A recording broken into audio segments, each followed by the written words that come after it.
Olá, eu sou Giovanni e vim aqui apresentar a minha atual iniciação científica, que é um estudo sobre a interferência das matrizes de covariância do filtro de Kalman estendido na estimação da atitude em quaternions. Eu fui orientado pela Roberta Veloso Garcia, da Escola de Engenharia de Lorena, USP, e também pelo Hélio Koitkuga, do INPE.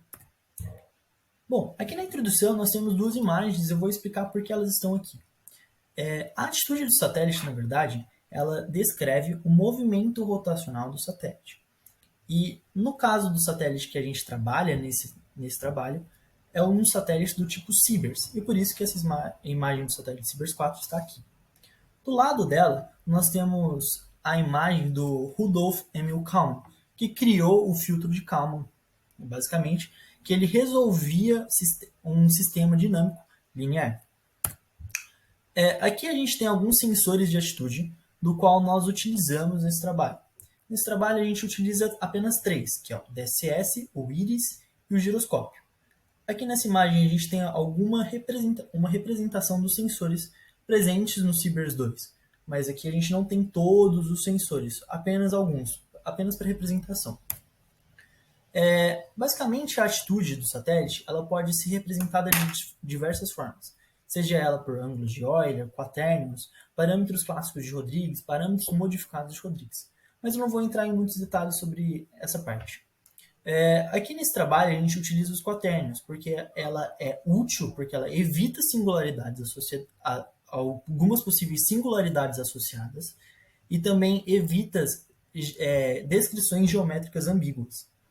E é por isso que ele foi utilizado nesse trabalho. O vetor de estado, que é o que a gente quer determinar, quer estimar, ele é composto pelos quaternions, nesse caso, e pelos bias do giroscópio.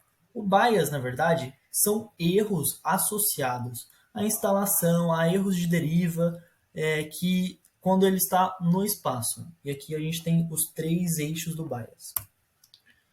O filtro de Kalman estendido agora, né, falando um pouco sobre. O filtro de Kalman estendido basicamente é composto por duas etapas. A etapa de propagação e a etapa de atualização. Aqui a gente tem uma descrição matemática do filtro de Kalman estendido, mas que eu não vou entrar em muitos detalhes. O cerne deste trabalho, na realidade, está na entender um pouco como que a interferência das matrizes de covariância interferem no filtro de Kalman estendido. Nesse contexto, a gente tem algumas matrizes de covariância que estão associadas ao FKI, ou filtro de Kalman estendido, que são as matrizes de covariância associadas aos ruídos do processo, aos ruídos da medida e aos estados iniciais. E aí, para fazer essa análise, a gente aumenta e diminui essas matrizes. E aqui a gente tem uma análise um pouco mais rigorosa do que acontece matematicamente caso a gente faça isso. Aqui, só um adendo, esse K aqui significa ganho de Kalman.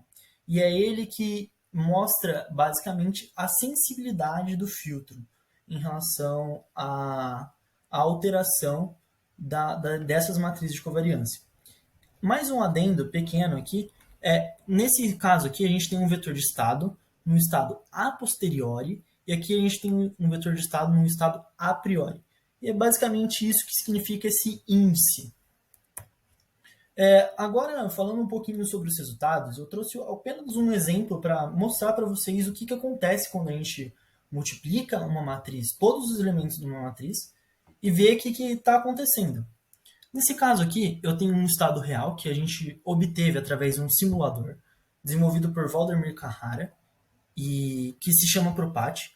E a gente tem aqui um estado real, e aí a gente pega uma matriz, uma condição inicial, fixa ela, depois a gente multiplica ela por 100 e divide ela por 100.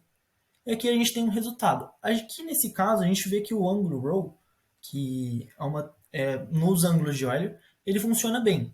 Aqui, nesse caso, a gente vê que o bias no eixo x, aqui o eixo x, ele explode aqui quando a gente divide ela por 100.